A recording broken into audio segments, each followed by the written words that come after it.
कवयत्री बहिणाबाई चौधरी, उत्तर महाराष्ट्र विश्वविद्यालय,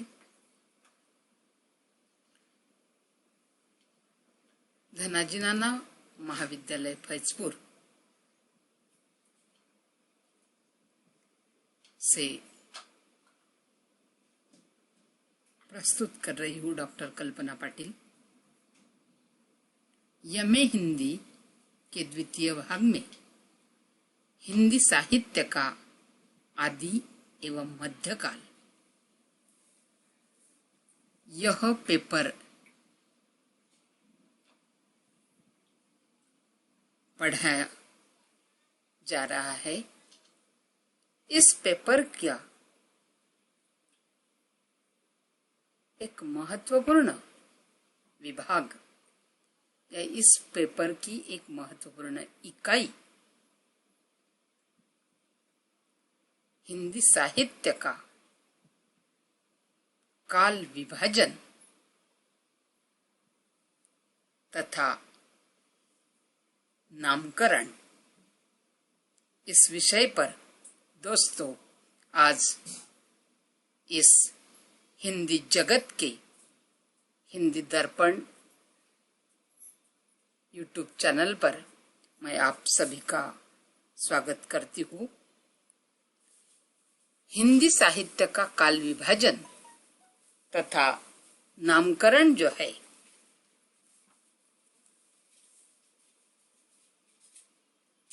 इस पर हम चर्चा करेंगे। विश्व के हर विषय और वस्तु का अपना अपना इतिहास होता है। तदनुसार हर भाषा का भी इतिहास होता है। प्रत्येक भाषा के इतिहास की भांति हिंदी साहित्य का भी अपना इतिहास है, जिसके काल, नामकरण, इस पर विचार करना आवश्यक है। हिंदी साहित्य के इतिहास के वैसे 4 कालखंड बताए जाते हैं। इन 4 कालखंडों को लेकर विद्वान और इतिहासकारों में मतभेद है। भिन्न भिन्न कालों को व्यापक विशेषताओं को ध्यान में रखकर उनका नामकरण किया है।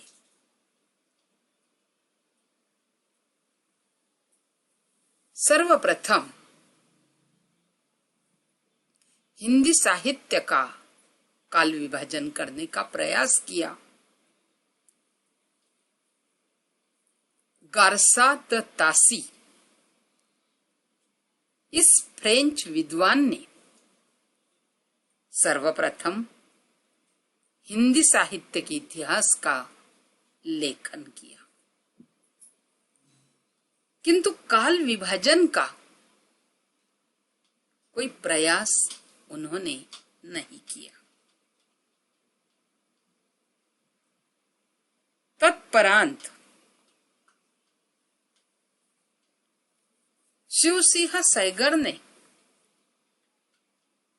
शिवसिंह सरोज, यह हिंदी साहित्य के इतिहास का ग्रंथ लिखा।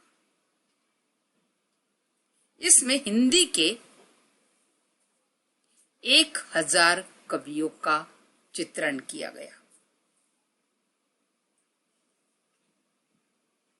तत्परांत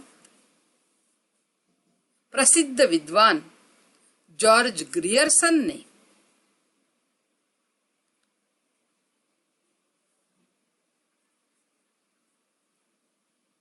(1822) में उनके प्रकाशित ग्रंथ में 952 कवियों का परिचय उनकी रचनाओं में दिया।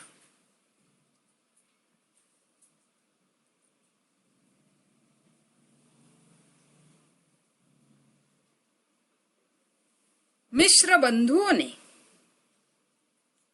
1913 में मिश्र बंधु विनोद इस अपने रचना में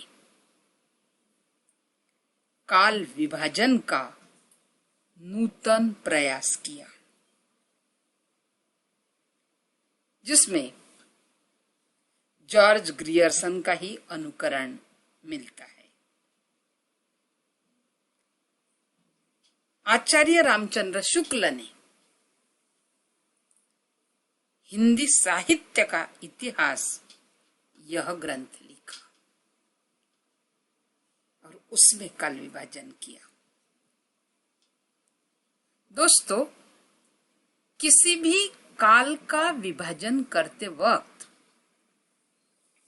तथा उसका नामकरण करते वक्त अलग अलग आधारों पर काल का विभाजन किया जाता है।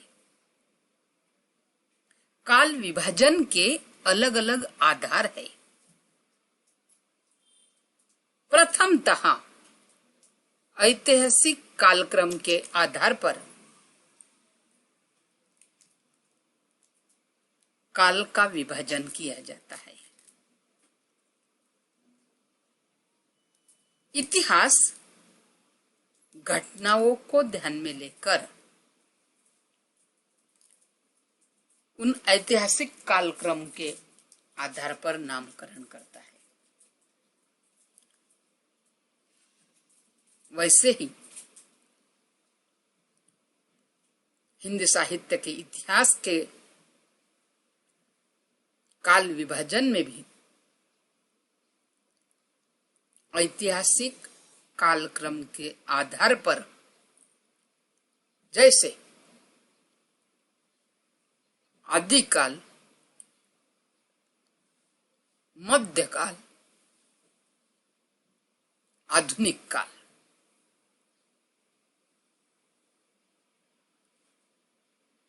ऐसे नामकरण किए जाते हैं।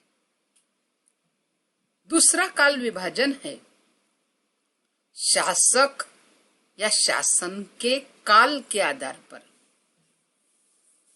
हर एक काल में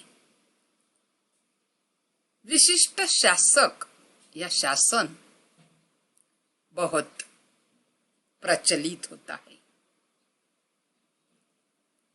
और उसके आधार पर उस काल का नामकरण किया जाता है। एलिजाबेथ का शासन था, इसलिए उस कालखंड को नाम दिया गया एलिजाबेथ युग। महाराष्ट्र में मराठा युग बहुत चर्चित रहा और यह मराठा युग ये नामकरण किया गया।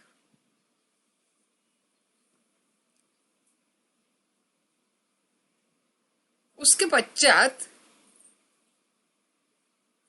किसी कालखंड के युग के प्रवर्तक के आधार पर उस काल का नामकरण किया जाता है।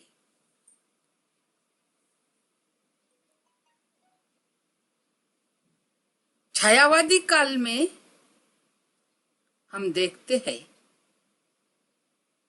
कि जयशंकर प्रसाद का बहुत बड़ा योगदान है।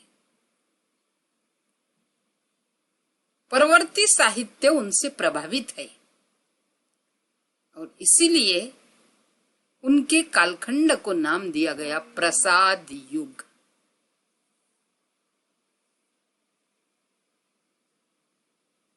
उपन्यासों में हम देखते हैं कि प्रेमचंद उपन्यास सम्राट के नाम से जाने जाते हैं।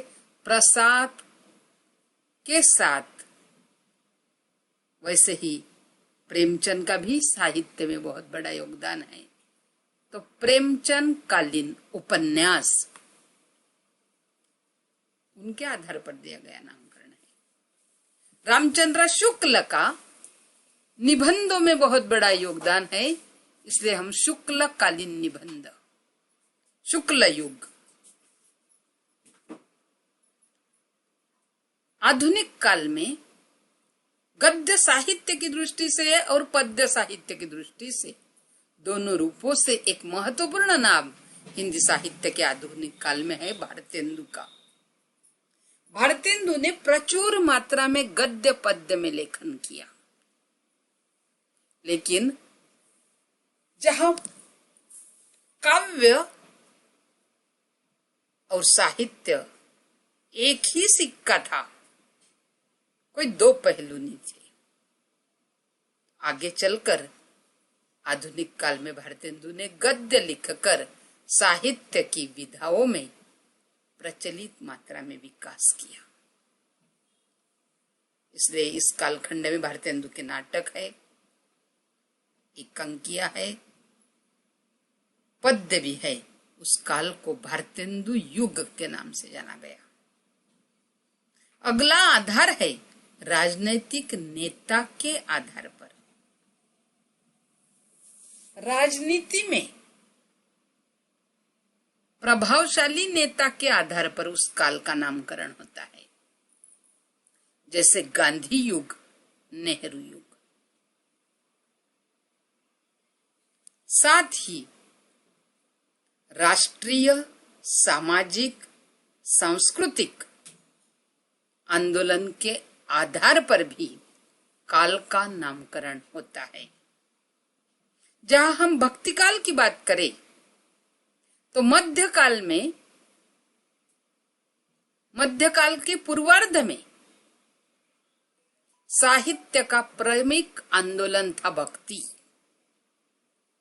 और इसीलिए उसको नामकरण किया गया भक्ति काल।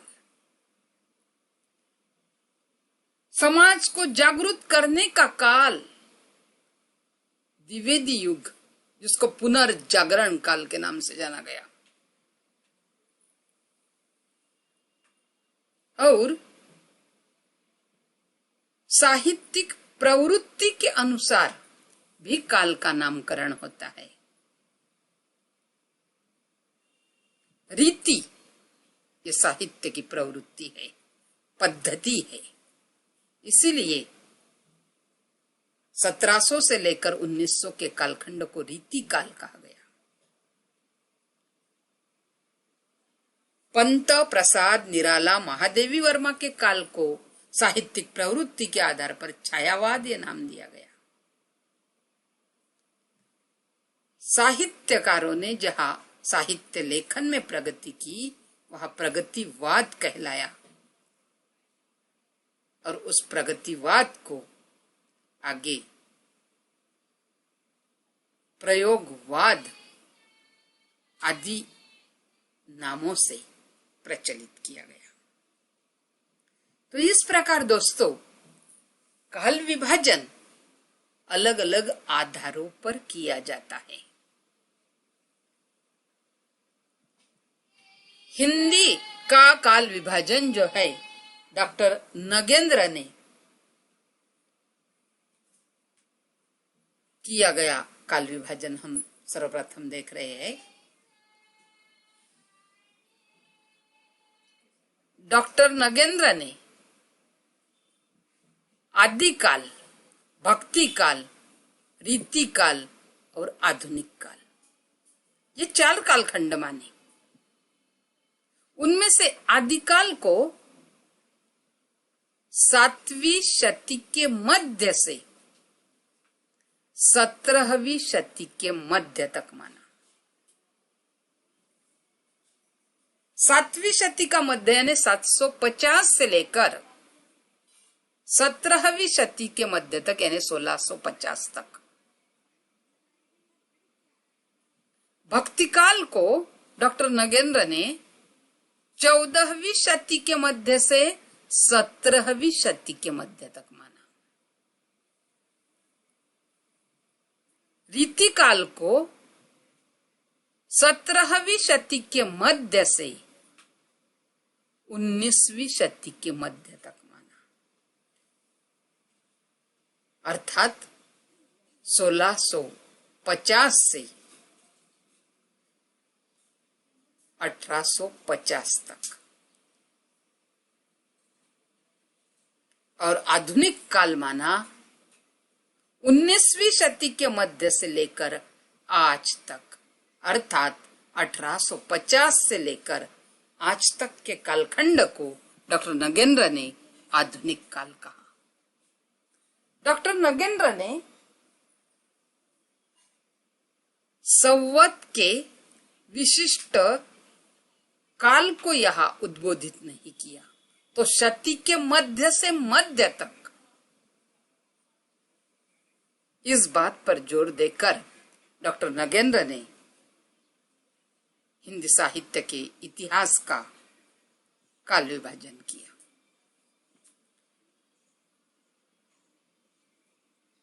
जॉर्ज ग्रियर्सन के बाद सर्वप्रथम काल विभाजन करने का प्रयास किया मिश्र बंधुओं ने। मिश्र बंधुओं ने 5 काल माने हिंदी साहित्य के इतिहास के। पहला काल माना आरंभिक, आरंभ है शुरुआत। उन्होंने कहा ये हिंदी साहित्य का आरंभिक काल है, और इस आरंभिक काल को उन्होंने 2 भागों में विभाजित किया। उसका पहला भाग माना उन्होंने पूर्व आरंभिक काल। पूर्व आरंभिक काल मिश्र बंधु मानते हैं 750 से लेकर 1343 तक।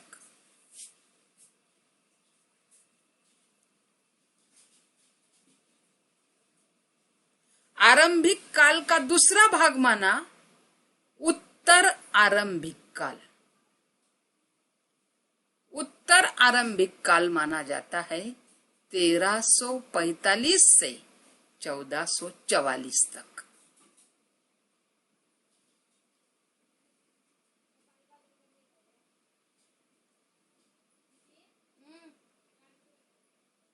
मिश्र बंधुओं ने दूसरे काल का नामकरण किया माध्यमिक काल। माध्यमिक काल में पुनश्च 2 भाग कर दिए, पूर्व माध्यमिक काल और प्रौढ़ माध्यमिक काल। पूर्व माध्यमिक काल माना 1445 से 1560 तक, और प्रौढ़ माध्यमिक काल माना 1561 से 1680 तक, जिसको आगे चलकर भक्ति काल के नाम से जाना गया। वही माध्यमिक काल 2 विभागों में विभाजित किया। तीसरा कालखंड मिश्र बंधु मानते हैं अलंकृत काल। इसमें भी मिश्र बंधुओं ने दोस्तों पूर्व अलंकृत काल और उत्तर अलंकृत काल माना। इसमें पूर्व अलंकृत काल 1681 से 1790 तक माना, और उत्तर अलंकृत काल 1790 से 1890 तक माना।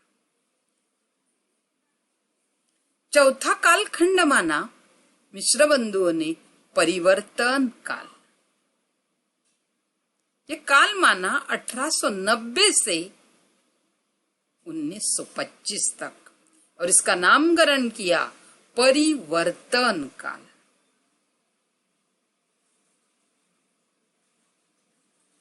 और 5वां काल जो माना उसका नामकरण किया मिश्र बंधुओं ने वर्तमान काल। और वर्तमान काल मिश्र बंधु मानते हैं 1926 से अब तक के काल को उन्होंने वर्तमान काल कहा। मिश्र बंधुओं के बाद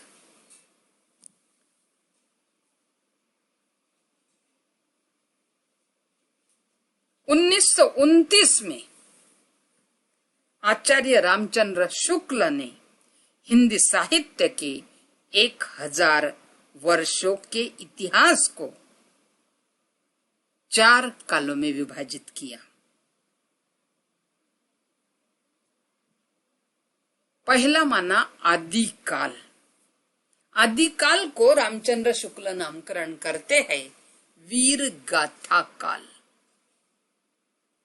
शुक्ल के मतानुसार वीर गाथाओं की संख्या इस काल में ज्यादा है और इसीलिए उन्होंने नामकरण किया वीर गाथा काल। संवत 1050 से लेकर 1375 तक का कालखंड माना। दूसरा काल माना पूर्व मध्य काल या भक्ति काल। भक्ति काल का संवत उन्होंने माना 1375 से 1700 तक का काल।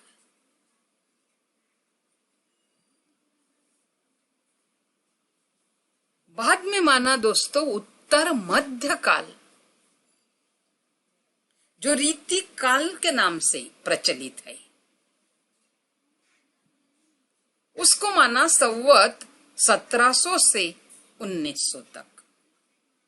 और चौथा काल माना रामचंद्र शुक्ल ने आधुनिक काल। आधुनिक काल को उन्होंने संवत 1900 से लेकर आज तक माना, जिसको आगे चलकर गद्य काल के नाम से जाना गया। रामचंद्र शुक्ल द्वारा किया गया काल विभाजन है, ये 4 भागों में विभाजित है। वैसे ही 4 भागों में विभाजित किया आचार्य हजारी प्रसाद द्विवेदी ने।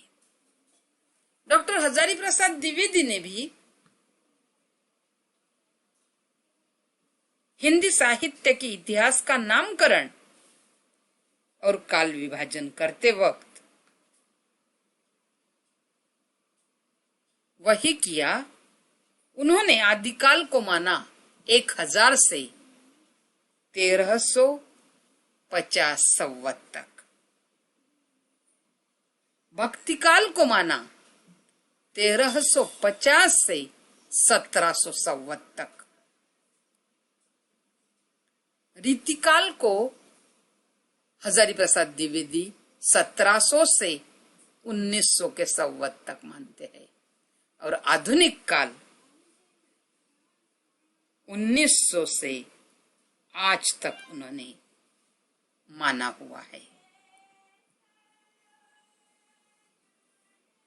डॉक्टर रामकुमार वर्मा का काल विभाजन भी बहुत प्रचलित है। डॉक्टर रामकुमार वर्मा ने भी मिश्र बंधुओं के अनुसार 5 काल किए, किंतु यहां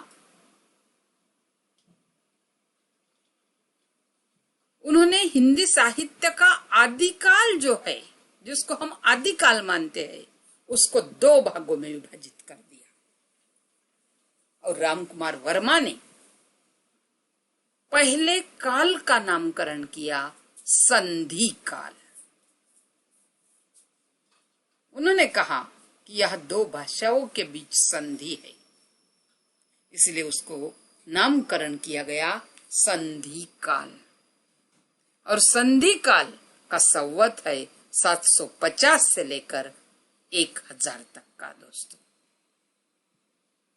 दूसरा कालखंड माना उन्होंने चारण काल। रासो साहित्य के रचयिता चारण कवि थे और इसीलिए आदिकाल कहते ही रासो साहित्य सभी के सामने आता है और वह वीर गाथाएं है। उन्हीं के आधार बनाकर रामकुमार वर्मा ने दूसरे कालखंड का नामकरण किया चारण काल। इसका संवत है 1000 से लेकर 1375 तक। तीसरा काल भक्ति काल 1375 से 1700 तक।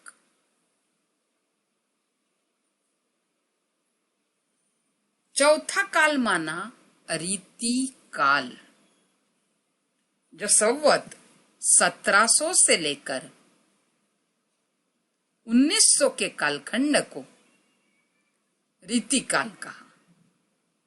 और चौथा जो काल था रीति काल, उसके बाद रामकुमार वर्मा ने 5वां काल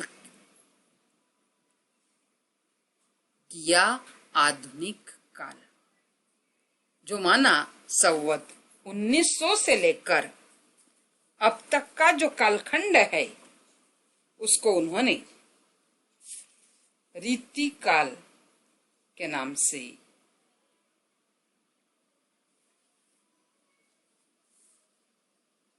और बाद में आधुनिक काल के नाम से उद्बोधित किया।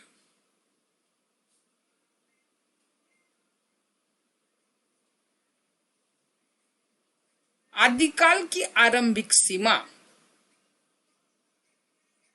विवादग्रस्त नहीं है दोस्तों, उसी प्रकार अंतिम सीमा भी विवादग्रस्त नहीं है।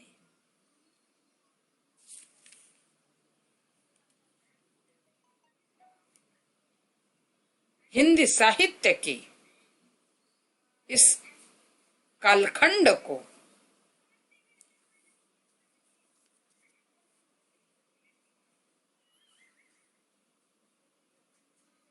कई विद्वानों ने विभाजित करने का प्रयास किया,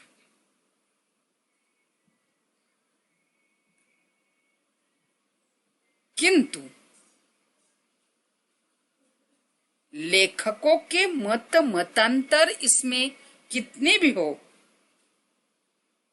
फिर भी आचार्य रामचंद्र शुक्ल का मत सर्वमान्य किया और उसी मत को मान्य करके हिंदी साहित्य के इतिहास का काल विभाजन सर्वसम्मत रामचंद्र शुक्ल का किया गया।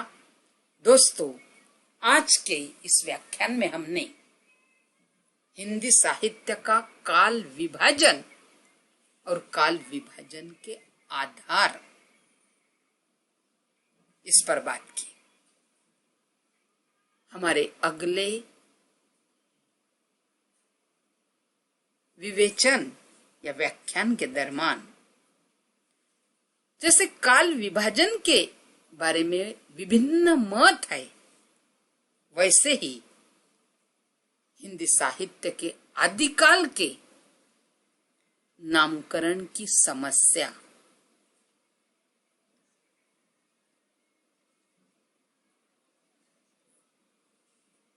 भी महत्वपूर्ण है, जिसमें अनेकानेक विद्वानों ने अपना मत अलग अलग रूप से प्रतिपादित किया। वो हम देखेंगे अगले व्याख्यान में।